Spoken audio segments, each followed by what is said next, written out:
जय Jagannath welcome to your channel world affairs Madhu GK Odia सांग माने रेलवे ग्रुप डी परीक्षा पई स्टैटिक जिके रिविजन भाग द्वितीय आपण मानक पई ओडिया भाषा रे मु नै आछि सांग माने आज आमे नेशनल इंटरनेशनल अवार्ड विषय रे डिस्कशन करिबा। बहुत बड़ इंपोर्टेंट टॉपिक ए क्वेश्चन गुडाक आपण माने मने रखिबा को ही पड़िबो।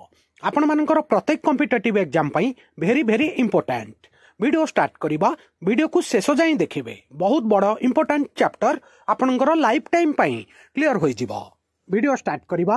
आजिर प्रथम प्रश्न, which is the highest civilian award in India? भारतर सर्वोच्च नागरिक पुरस्कार रो नाम कौन? ठीक उत्तर भारत रत्न। परवर्ती प्रश्न, which award is given for outstanding performance in the field of sports in India? Bharat रे क्रीड़ा क्षेत्र रे उल्लेखनीय प्रदर्शन पाई केउ पुरस्कार दिया जाए? सर्वोच्च पुरस्कार क्रीड़ा क्षेत्र पाई। ठीक उत्तर मेजर ध्यानचंद खेल रत्न पुरस्कार। पूर्वर एटा राजीव गांधी खेल रत्न नाम रे नामित थिला, वर्तमान यार नाम मेजर ध्यानचंद खेल रत्न पुरस्कार रे नामित होईछि। हमर हॉकी रो जादूगर थिले मेजर ध्यानचंद। मन रखिबे, क्रीड़ा क्षेत्र रो सर्वोच्च पुरस्कार भारत रे मेजर ध्यानचंद खेल रत्न पुरस्कार। मन रखिबे। परवर्ती प्रश्न, Padma award are given on which occasion every year? प्रतिवर्ष केउ समय रे पद्म पुरस्कार प्रदान करा जाय थाए? प्रतिवर्ष आमर गणतंत्र दिवस रे पद्म पुरस्कार प्रदान करा जाय थाए। आउ गोटे बड़ पॉइंट कहि दउची, भारत रे तीनोटी पद्म पुरस्कार दिया जाए, पद्मश्री, पद्म भूषण, पद्म विभूषण। मन रखिबे। परवर्ती प्रश्न, which is the highest international peace award? सर्वोच्च अंतर्जातीय शांति पुरस्कार रो नाम कौन? ठीक उत्तर नोबेल पीस प्राइज। नोबेल शांति पुरस्कार होउची विश्वर सबुठु सर्वोच्च शांति पुरस्कार। परवर्ती प्रश्न, Pulitzer prize is award for excellence in which field? केउ क्षेत्र रे उत्कर्षता पई प्लूटिजर पुरस्कार प्रदान करा जाए? ठीक उत्तर लिटरेचर एंड जर्नलिज्म, साहित्य एवं सांबादिकता क्षेत्र रे। मन रखिबे। Oscar award related in which field? Oscar पुरस्कार केउ क्षेत्र सहित जड़ित? ठीक उत्तर चलचित्र सिनेमा। वेरी इंपोर्टेंट, मन रखिबे। सांग माने बहुत बड़ इंपोर्टेंट टॉपिक, इजी लागुथिबो क्वेश्चन गुडाक, किंतु आपनकर रिवीजन होई जिवो। शेष जाय वीडियो को देखिबे। परवर्ती प्रश्न, Dada Saheb Phalke award is given for outstanding contribution in? Dada Saheb Phalke पुरस्कार केउ क्षेत्र रे उल्लेखनीय अवदान पई प्रदान करा जाए? ठीक उत्तर सिनेमा चलचित्र क्षेत्र। परवर्ती प्रश्न, Jnanpith award is given for excellence इन? ज्ञानपीठ पुरस्कार केउ क्षेत्र रो उत्कर्षता पई दिया जाए? ठीक उत्तर लिटरेचर, साहित्य क्षेत्र रे ज्ञानपीठ पुरस्कार दिया जाय थाए। मन रखिबे। वेरी इंपोर्टेंट, बहुत बड़ इंपोर्टेंट क्वेश्चन एटा संग माने। Shanti Swarup Bhatnagar award is given in the field of? Shanti Swarup Bhatnagar पुरस्कार केउ क्षेत्र रे प्रदान करा जाए? ठीक उत्तर साइंस एंड टेक्नोलॉजी, विज्ञान क्षेत्र रे। परवर्ती प्रश्न, which award is known as the Asian Nobel prize? केउ पुरस्कार को एशियन नोबेल पुरस्कार कुहा जाए? ठीक उत्तर रमन मैग्सेसे अवार्ड, जेउटा को फिलिपाइन्स रो सरकार प्रदान करिथांती। एशियार Nobel Ramon Magsaysay award note करि नेबे।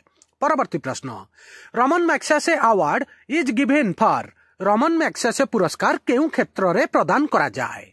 तीनिटा जाक क्षेत्र ना कहि दउची, सोशल सर्विस, लिटरेचर, जर्नलिज्म, साहित्य एवं समाज सेवा एवं सांबादिकता रे उत्कर्षता पई रमन मैग्सेसे पुरस्कार दिया जाय थाए। नोट करि नेबे।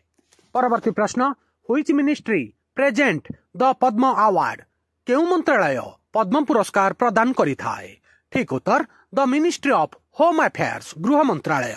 परवर्ती प्रश्न, the highest gallantry award in India is? भारतर सर्वोच्च वीरत्व पुरस्कार रो नाम कौन?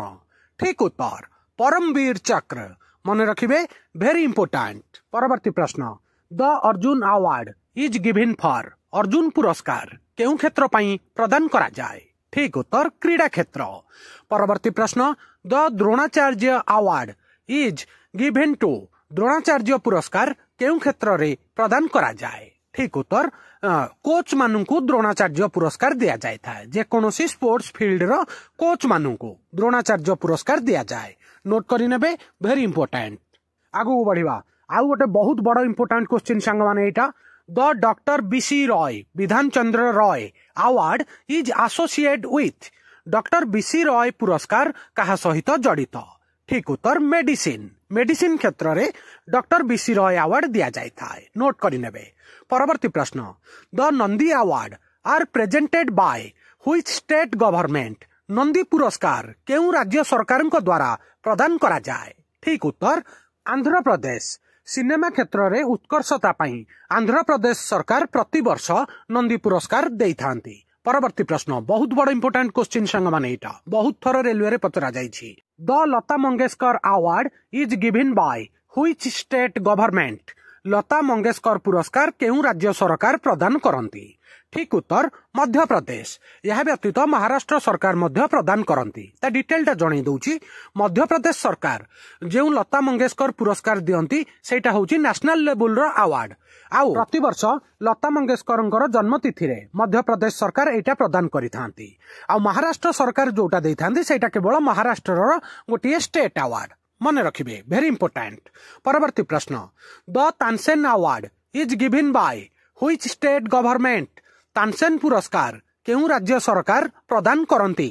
ठीक उत्तर मध्य प्रदेश। म्यूजिक क्षेत्र में मध्य प्रदेश सरकार तानसेन पुरस्कार प्रदान करिथांती। आउ गोटे बहुत बड़ इंपोर्टेंट क्वेश्चन सांग माने एटा the Kalinga award is related to which field. Kalinga पुरस्कार केउ क्षेत्र सहित जड़ित। ठीक उत्तर साइंस। विज्ञान लोकप्रियता करिया पई कलिंग पुरस्कार दिया जाय थाए। ता इतिहास विषय रे टिके जणे दउची यूनेस्को प्रति वर्ष देई थाए कलिंग पुरस्कार 1951 मसिया रे यह गठन होइथिला। आ हमर भूमिपुत्र बिजू पटनायक कलिंग अवार्ड को स्पॉन्सर करिथांती ओडिशा सरकार एवं कलिंग फाउंडेशन ट्रस्ट मन रखिबे वेरी इंपोर्टेंट। बहुत थर पचरा जाइछि सांग माने। आजिर एटा शेष प्रश्न the Abel prize is award in which field. Abel पुरस्कार केउ क्षेत्र रे प्रदान करा जाए। बहुत बड़ इंपोर्टेंट क्वेश्चन। ठीक उत्तर मैथमेटिक्स गणित क्षेत्र रे। आपको आबेल पुरस्कार को गणितर नोबेल पुरस्कार कुहा जाए। आउ नॉर्वे सरकार प्रति वर्ष आबेल प्राइज प्रदान करिथांती। सांग माने एई 21टा जाक अवार्ड आपण मन रखिबाकू ही पड़िबो। प्रत्येक कॉम्पिटिटिव एग्जाम रे एई क्वेश्चन पचरा जाए। यार नेक्स्ट पार्ट रे मु यार विजेता माने जो माने सम्मानित होइछन्ती तांको विषय रे गोटे वीडियो नै आसीबी। सेटा भी आपनक पई इंपोर्टेंट। आ आजिरो एई वीडियो केमिति लागिला निज ओपिनियन कमेंट रे जणैबे। वीडियो को लाइक करिवे भल पाइबा देबे। समस्त सांगसाथी प्रत्येक ओडिशार छात्र छात्री पाखक शेयर करिवे। सांग माने आपण मानकर रेलवे ग्रुप डी एग्जाम बहुत जल्दी हबाकू जाउछि।